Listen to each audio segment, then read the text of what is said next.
मतलब रोटी खाने वाले को थोड़ा निकम्मा समझते हैं। ये वाली जो शॉल है ये है 150 रुपए की। यहाँ का जो केयर टेकर है वो भी एक मुस्लिम ही है। तो यहाँ जो सर्दियों में बर्फ जम जाती है उसको इससे किधर किया जाता है, साइड किया जाता है। मैं जा रही हूँ कश्मीर के बिल्कुल ऑथेंटिक घर में, आपको टूर देती हूँ। नमस्कार दोस्तों, मैं पूजा माहेश्वरी आपकी दोस्तों स्वागत करती हूँ एक नई वीडियो में, जिसमें मैं जा रही हूँ कश्मीर के विलेजेस में। पहलगाम से मैं निकली हूँ अपने होटल से और अब मैं जाने वाली हूँ बर्फ़ वाले गांव में। लगभग 10 से 15 किलोमीटर मुझे ऑलमोस्ट पैदल चलना पड़ेगा, क्योंकि मेरी होटल जो है वो बिल्कुल अलग साइड पर है। और यहाँ से वहाँ पहुँचने में क्या होगा, कैसे होगा, सब कुछ दिखाऊंगी। तो यार शेयर किया करो, बहुत मेहनत लगती है वीडियोज़ बनाने में, और वीडियो का अंत तक ज़रूर देखिएगा बिना स्किप किए। मेरा जो होटल है ना वो बिल्कुल जो पहलगाम की नदी है उसके बिल्कुल पास में चल रहा है। तो अब मुझे बाहर निकलने के लिए लेट्स सी कैसे रास्ता मिलता है। लोग बढ़िया अपने गाड़ी में जा रहे हैं और भाई मैं चल रही हूँ पैदल, आपको दिखाने के लिए कि कैसे रास्ते होते हैं, किस तरह से आप घूम फिर सकते हो और किस प्रकार का जनजीवन है बर्फ़ की जो गांव है उनमें। तो अभी हम मेन रोड को पकड़ने के लिए यानी हाईवे को पकड़ने के लिए चल रहे हैं। एक बार हाईवे मिल जाएगा फिर सीधा चलना होगा। तो रोड पे चलते चलते ही मुझे सामने की तरफ दिखी है कश्मीरी ड्रेसेस, जिनको शायद यहाँ पे किराए पर लेकर लोग फ़ोटो खिंचवाते होंगे, लेकिन ये कोई टूरिस्ट स्पॉट तो लग नहीं रहा है। पता नहीं यहाँ पे लोग आते क्यों हैं। तो अगर इस साइड आप देखोगे तो पूरा बर्फ़ जो है वो चारों तरफ इस पे लगी हुई है। और क्योंकि बर्फ़ गिरी है बिल्कुल ताज़ा 2 दिन पहले ही, कल रात में भी थोड़ी बारिश हो रही थी, तो यहाँ पे साइड में बर्फ़ जम जाती है। और जब बहुत दिनों तक बर्फ़बारी होती है तो ये ऊंची 10 फीट की, 5 फीट की, 4 फीट की बर्फ़ जमी होती है। इधर देखो भाई, ये नाला चल रहा है, अपने को नाले के उस पार जाना है। देखते हैं कैसे पहुँचते हैं। वो ब्रिज दिख रहा है, शायद उस ब्रिज को क्रॉस करके जाना है।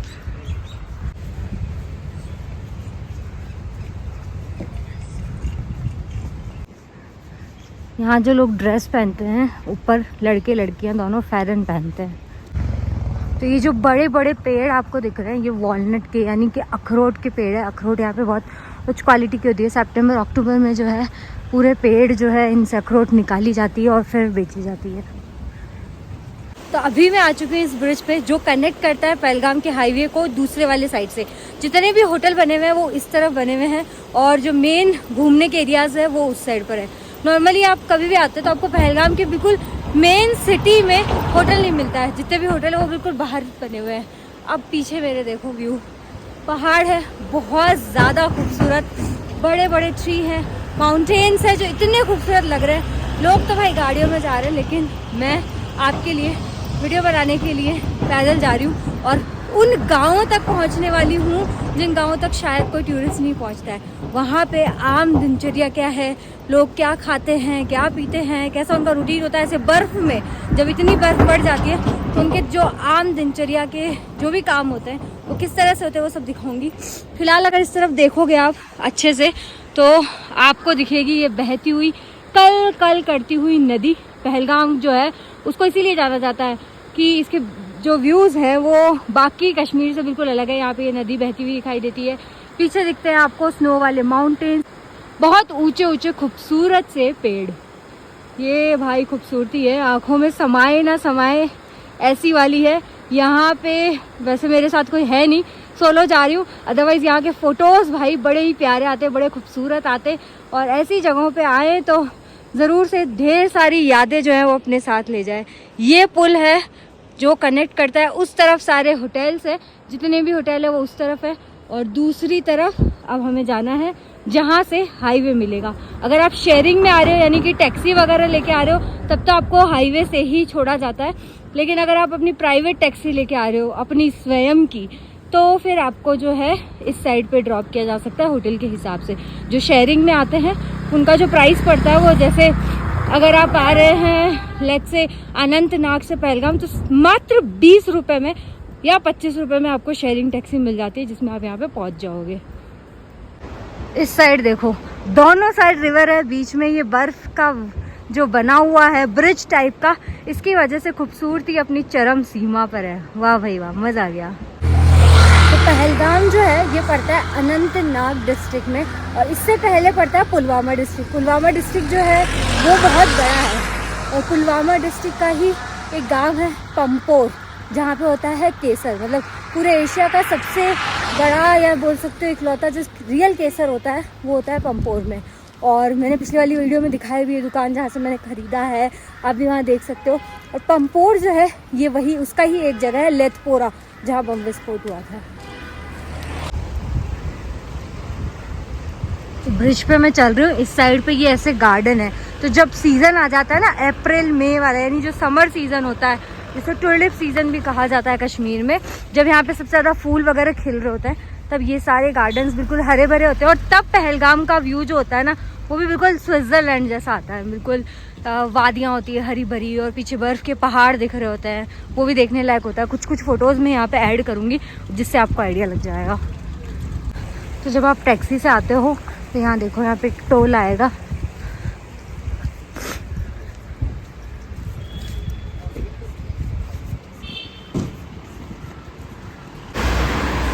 तो ये पूरा हाईवे है जिस पे मैं पहुँच गई हूँ।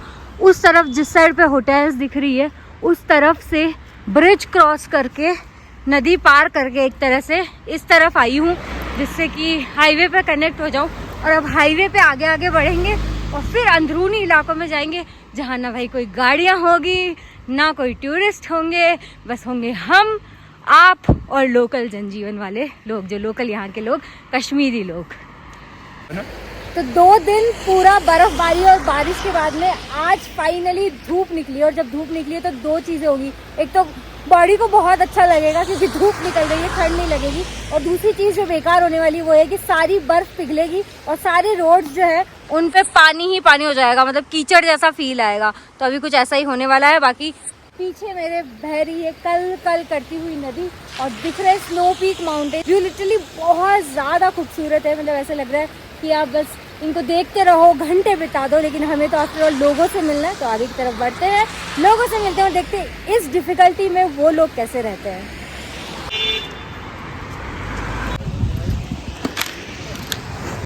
तो इस साइड अगर आप देखोगे तो जब बर्फ़ पड़ जाता है तो ये देखो इस तरह के झोपड़े हैं यहाँ पे। इन झोपड़ों के ऊपर भी पूरा बर्फ़ जमा हुआ है। और अभी हम जा रहे हैं ये शॉल फैक्ट्री में। इनका कहना है कि हम श्रीनगर और पहलगाम से सस्ता देंगे क्योंकि हम गाँव में हैं।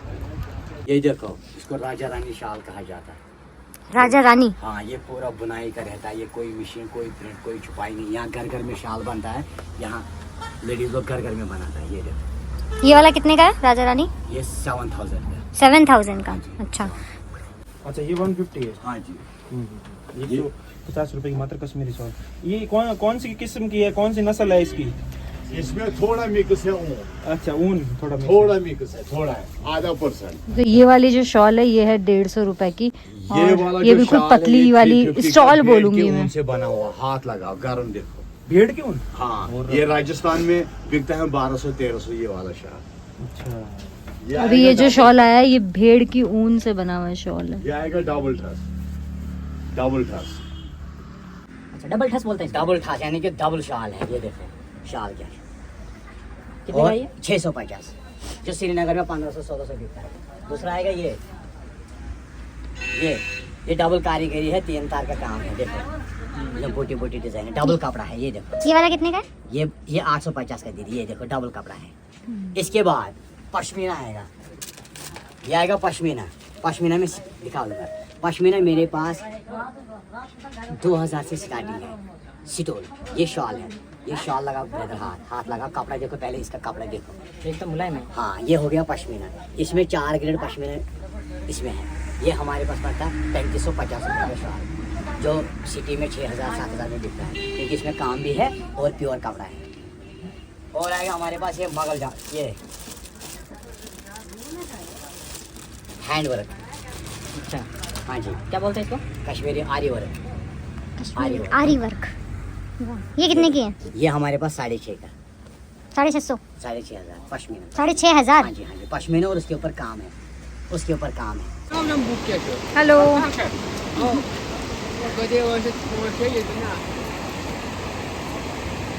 फेरन, इनका फेरन अलग है। तो ये जो पुल आपको दिख रहा है, ये पुल आप ये समझ लीजिए अभी ऑपरेट हो रहा है। मतलब अभी इससे लोग आते जाते आपको दिखाई दे रहे हैं। लेकिन नॉर्मली जब समर्स हो जाती है या फिर पानी का फ्लो जो है वो बहुत ऊपर तक हो जाता है, तो ये जो पानी है ये बिल्कुल ऊपर पुल तक आ जाता है। और जब ये पुल तक आ जाता है तो जो लोग अभी आते जाते हुए दिखाई दे रहे हैं वो इस साइड से आ जा नहीं पाते हैं, तो उनको पूरा इस तरह से टर्न लेकर के और फिर आना पड़ता है, मतलब लंबा रास्ता काटना पड़ता है जब ये पुल ऑपरेट नहीं करता है। फिलहाल यहाँ से लोग आ सकते हैं। तो जो स्कूल है यहाँ पे गवर्नमेंट स्कूल बनी हुई है और इन वादियों के बिल्कुल बीचों बीच स्कूल है। तो सोचो जब बच्चे यहाँ इन स्कूल में पढ़ते होंगे तो या तो इनका मन बहुत ज़्यादा लगता होगा कि बिल्कुल कंसंट्रेशन हाई है क्योंकि आसपास में किसी तरह का कोई डिस्ट्रैक्शन नहीं है और प्राकृतिक वादियों के बीच में पढ़ने का अपना ही मज़ा है, या फिर बस इन्हीं को निहारते रहो और पढ़ने पे ध्यान ही मत दो। दोनों में से कौन सी सिचुएशन आपको लगता है कि ज़्यादा होने की प्रोबेबिलिटी है, वो ज़रूर बताइएगा कमेंट करके।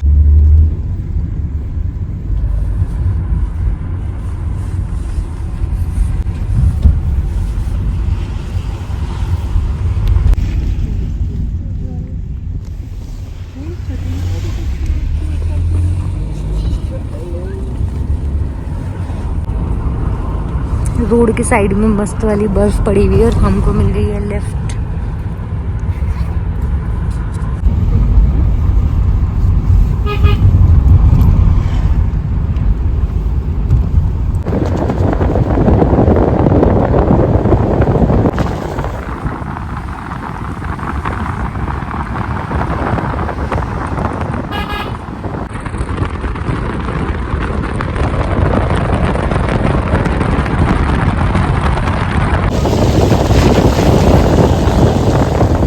अभी जो एरिया चल रहा है ये पूरा अमरनाथ जो यात्रा होती है उस टाइम पे जिस जगह से लोग डिपार्ट करते हैं वो वाला एरिया चल रहा है। अगर बात की जाए नज़ारों की खूबसूरती की तो अपनी चरम सीमा पे पहुंच गई है। पत्थर के ऊपर भी आपको स्नो दिखाई देगी, पेड़ों के ऊपर भी आपको स्नो दिखाई देगी और उसके बीच में कल कल बहती हुई ये सुंदर सी नदी, लिटरली अमेजिंग। तो जिन्होंने लिफ्ट दी थी उन्होंने बिल्कुल आराम से इस डेस्टिनेशन तक पहुंचा दिया है। रास्ते इतने ज़्यादा खूबसूरत थे, ऐसे लग रहा था मानो स्वर्ग में सच में आ गए हैं और लग रहा था कि हाँ कश्मीर को जन्नत क्यों कहा जाता है, उसका असली रीज़न क्या है। आज से पहले जितनी भी बार मैं कश्मीर आई हूँ ना, मैंने इतनी ज़्यादा स्नो कभी भी नहीं देखी। फर्स्ट टाइम एवर कि मैं इतनी ज़्यादा स्नो अपनी आंखों से देख पा रही हूँ और आप भी मेरे थ्रू आई होप देख पा रहे हो, इंजॉय कर पा रहे हो। अगर कुछ लोग होते हैं जो आ पाते हैं, कुछ लोग होते हैं जिनके लिए पॉसिबल नहीं हो पाता, किसी के पास बजट नहीं होता और किसी के पास टाइम नहीं होता है, तो दोनों ही केसेस में आप मेरे साथ इस ट्रैवल को फील कर सकते हैं, इस वर्चुअल टूर को फील कर सकते हैं।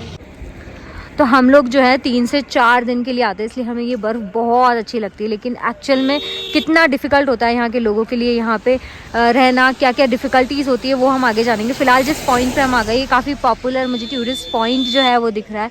ये देखिए यहाँ पे लिखा है सेल्फ़ी पॉइंट, यानी यहाँ पे सब लोग सेल्फ़ी लिखते हैं और सामने लिखा हुआ है आई लव पहलगाम। तो ये काफ़ी फेमस पॉइंट है और यहाँ पे बहुत सारे टूरिस्ट आपको दिखाई दे रहे हैं। तो अभी यहाँ से जो पाजी थे जिन्होंने लिफ्ट दिया था उनको अलविदा कह के मैं अब फिर से पैदल चल रही हूँ और आपको दिखाती हूँ आगे यहाँ के विलेजेस। तो यार मैंने शेड्स लगा लिए हैं बिकॉज धूप बहुत ज़्यादा है, मतलब इतनी तेज़ धूप में, और जब चारों तरफ बर्फ़ जमी हो ना तो आपके पास में गोगल्स होना बहुत ज़रूरी है। अगर अदरवाइज़ क्या होता है ना, आँखें चौंधिया जाती है क्योंकि पूरा वाइट दिख रहा होता है आपको, तो उस केस में आँखों पे बहुत ज़्यादा इफेक्ट पड़ता है, इसलिए शेड्स ज़रूरी है। तो जो पहलगाम है वो कहीं अब पीछे दूर छूट चुका है और आगे की तरफ मैं आ चुकी हूँ। धीरे धीरे हम पहुँचने वाले हैं गांव की तरफ। तो ऑलमोस्ट पहले शुरुआत जहाँ से मैंने की वहाँ से 5 किलोमीटर मैं चली और उसके बाद मैं अभी 2 किलोमीटर और चल चुकी हूँ। लगभग 7 किलोमीटर की वॉक हो चुकी है। तो भाई जब ट्रैवल कर रहे होते हो ना आप, तो आपकी एक्सरसाइज अपने आप ही हो जाती है और खाने में भी कुछ बहुत ज़्यादा खाते नहीं हो तो फिट रहते हो। तो ट्रैवल आपको फिट भी बनाता है। खैर अभी चलते हैं आगे की ओर, खूबसूरत वादियों के बीच में लोगों का जीवन देखने के लिए। तो अब जिन रास्तों की तरफ मैं आगे बढ़ रही हूँ, यहाँ पे आपको ना तो किसी व्हीकल की आवाज़ आने वाली है, ना ही किसी तरह के लोग दिखने वाले हैं। पूरी तरह से सुनसान रास्ते हैं। अगर कोई दिखेगा तो वो होंगे सिर्फ कश्मीर के लोग, लोकल कश्मीरी लोग, और उनकी लाइफस्टाइल हम देखेंगे। फ़िलहाल ये थोड़ा सा आर्मी वाला एरिया है तो हम आगे चल के बात करते हैं और लोगों से मिलते हैं। फाइनली इतने टाइम के बाद जो है, इतना लंबा सफ़र करने के बाद में, इतना पैदल चलने के बाद में गांव तक पहुंचने वाली हूँ। गांव तक पहुंचना क्योंकि बहुत मुश्किल होता है। में उतार देते हैं। अप्रैल तक बस पहनते, फिर उसके बाद क्या पहनते हैं? उसके बाद में फिर ये खान ड्रेस ऐसे ही अच्छा, ये कुर्ता और इसको क्या बोलते हैं आप लोग? हम तो कुर्ता और वो बोलते भरन बोलते हैं इसको। हैं। ये नीचे वाले को भी इसको खान ड्रेस बोलते हैं। खान ड्रेस। खान ड्रेस। अच्छा, इसको खान ड्रेस बोलते हैं। फिर बाद में स्वेटर भी नहीं पहनते अप्रैल के बाद? नहीं पहनते। नहीं पहनते, बस। सर्दी जब बारिश होती है तो उसमें पहनते हैं। अच्छा, बाकी सिर्फ खान ड्रेस ही पहनते हैं। और लेडीज भी ये फेरन फिर नहीं पहनती है? लेडीज।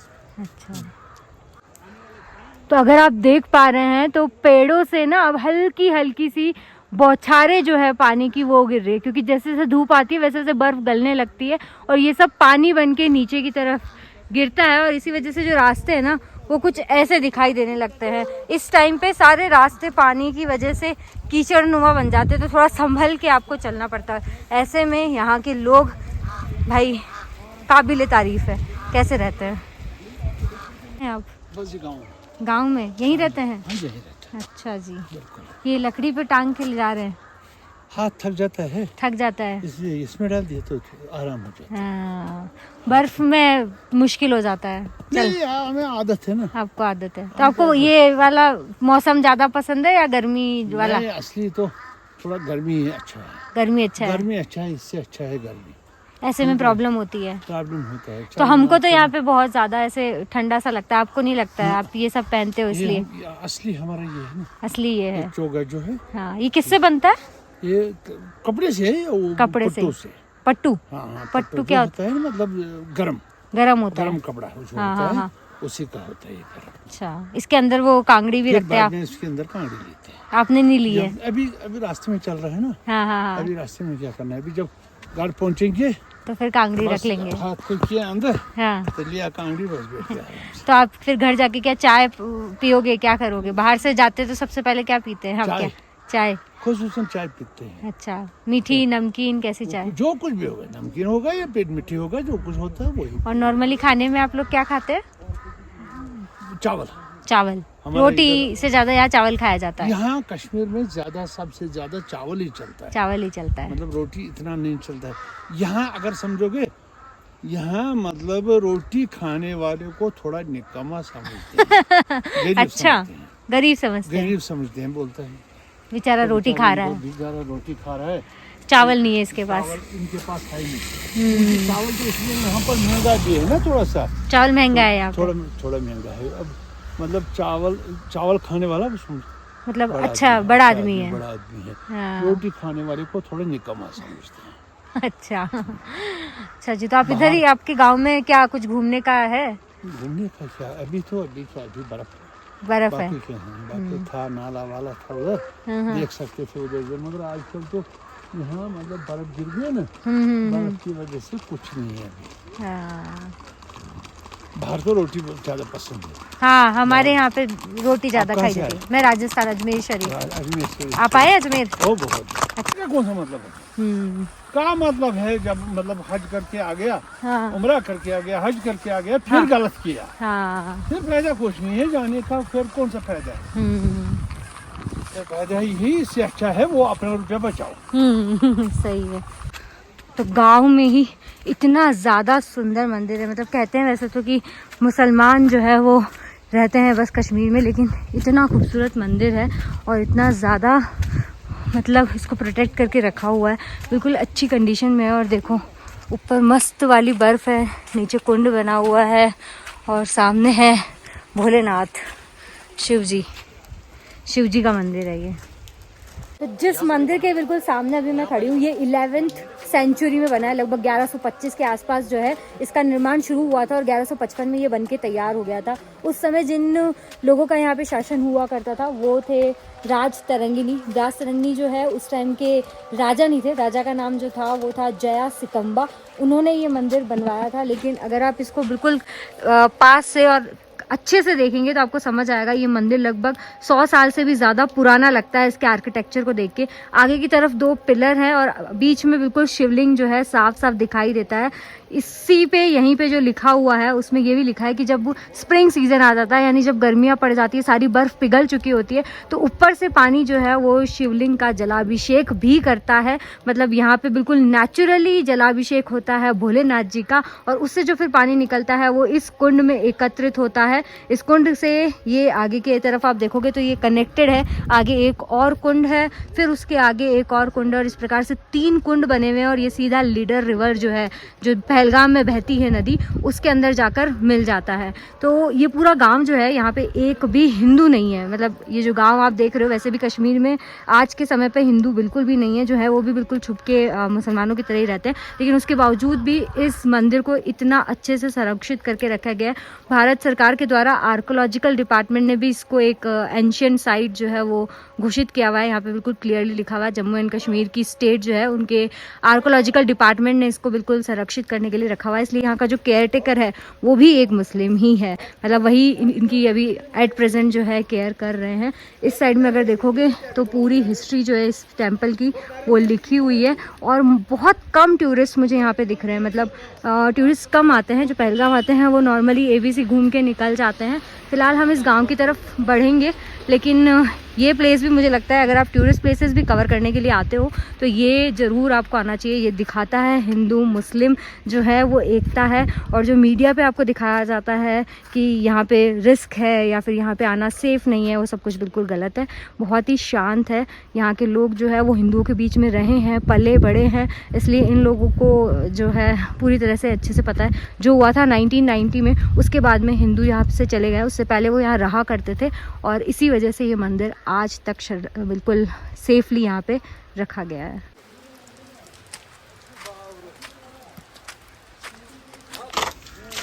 तो जब बर्फ़ यहाँ पे पूरी तरह से जम जाती है तो जिस तरह से हम देखते हैं ना फॉरेन की वीडियोस में कि लोग एक पावड़ा टाइप का लेके उस पूरी बर्फ़ को साफ़ करते हैं, कुछ ऐसा ही यहाँ के गांव में भी होता है। अभी जो बर्फ़ गिरी है 2 दिन पहले, पूरी जम चुकी है, उसकी पूरी सफाई हो रही है और उसको इस कुंड में गिराया जा रहा है। तो यहाँ जो सर्दियों में बर्फ़ जम जाती है उसको इससे किधर किया जाता है, साइड किया जाता है।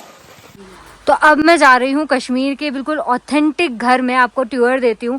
ये घर जो है ये पूरी तरह से बिल्कुल छोटा सा और लकड़ी का बना हुआ है। इस टाइप के घर जिनकी छतें जो है वो टिन शेड से ढकी हुई होती है, वो मैं आपको दिखाने वाली हूँ। बिल्कुल पुराना ऑथेंटिक घर, क्योंकि इस टाइप के घर जो हैं वो अब नहीं होते हैं। इन घरों में ये जो तख्त लगी है ना, ये भी अगर आप पास में से देखोगे लकड़ी की तख्त है जिसपे ये लोग कंबल बिछा लेते हैं। तो पुराने टाइम पे जो कश्मीरी लोग रहते थे वो कुछ इसी तरह से रहते थे। और यहाँ पे देखिए, हमारे यहाँ तो कहा जाता है कि झाड़ू को इस तरह से खड़ा नहीं रखना चाहिए, अशुभ माना जाता है, लेकिन यहाँ पे झाड़ू रखने का जो पैटर्न है वो यही होता है। अगर आप किचन देखोगे तो बिल्कुल आपको जो ऑथेंटिक वाइब है किचन की, जो बिल्कुल देसी कश्मीरी किचन में आपको दिखा रही हूँ। यहाँ पे इस तरह से बर्तन रखे हुए हैं, पूरे लकड़ी का घर ये है। छतें भी जो है वो पूरी तरह से लकड़ी की है और काफी पुराना ये घर है, इसी वजह से पूरी लकड़ी जो है वो काली पड़ चुकी है भाई। क्योंकि जब सालों पुरानी हो जाती है लकड़ी तो अपना रंग जो है वो बदल लेती है। घरों में भाई इस तरह से जो है लकड़ी के बीच बीच में ये जो हमारी होती है ना, क्या बोलते हैं इसको, कीलों से इसको जोड़ के बनाया गया है। और इन्होंने देखो धोती जैसे कपड़ों से अपने घर को जो दीवारें हैं ना वो धोती की दीवारें बनाई हुई है। तो भाई इस तरह से तो कश्मीर के सारे लोग जो हैं वो अमीर नहीं होते हैं, यहाँ गरीबी बहुत ज़्यादा है। लेकिन इस ऐसे घर से लोग अमूमन जो जाते हैं ना गाँव में अपनी लाइफ इंजॉय करने के लिए, रिजॉर्ट्स में रहते हैं भाई, लाखों रुपए पर नाइट का खर्च करते हैं, लेकिन उनको ऐसा व्यू नहीं मिलता है। इनके पास में ये है प्रकृति के नज़ारे, खूबसूरत नज़ारे, कश्मीर के नज़ारे। फिलहाल जो है यहाँ पे बर्फ़ वो कम ही है, लेकिन नॉर्मली यहाँ पे 4-4, 5-5 फीट ऊंची बर्फ़ होती है। और जब ऐसा टाइम होता है ना तो यहाँ के लोग आपको अपने घरों में ही रहते हैं, मतलब पूरा टाइम वो घर में रहते हैं, घर से बाहर नहीं निकल पाते हैं, ऐसा जीवन होता है। अभी हम आगे चलते हैं, लोगों से आप बीती सुनते हैं, उनके मुंह से सुनते हैं, उनके मुखार बिंदु से ये आपको बिल्कुल लाइव दिखाया जाए कि किस तरह की जब ऊंची ऊंची बर्फ़ हो जाती है तो कैसा जीवन होता है। भाई राजस्थान में जिस तरह से लू चलती है और उस तेज लू के टाइम पे लोग जीवन यापन करते हैं, उसी प्रकार से इनका भी जो शरीर है वो उसी तरह से हो जाता है। हमारे लिए ये मुश्किल होता है, लेकिन ये कैसे जीते हैं वो इनके मुख से हम जानेंगे। बस आगे की ओर बढ़ते हैं गाँव की तरफ। तो हमने देखा कश्मीर के गाँवों में बर्फ़ के टाइम पे लोग किस तरह से रहते हैं, क्या करते हैं, उनका जो रूटीन होता है वो कैसा होता है। तो आई होप आपको वीडियो पसंद आई होगी। Me Pooja signing off from this video. लेकिन इस वीडियो सीरीज में और भी वीडियोस आएगी और इससे पहले भी बहुत सारी वीडियोस आ चुकी है। सो मेक श्योर पूरी सीरीज को फॉलो कीजिएगा ताकि आपको और ज़्यादा मज़ा आएगा। मिलते हैं नेक्स्ट वीडियो में, तब तक के लिए ओके बाय।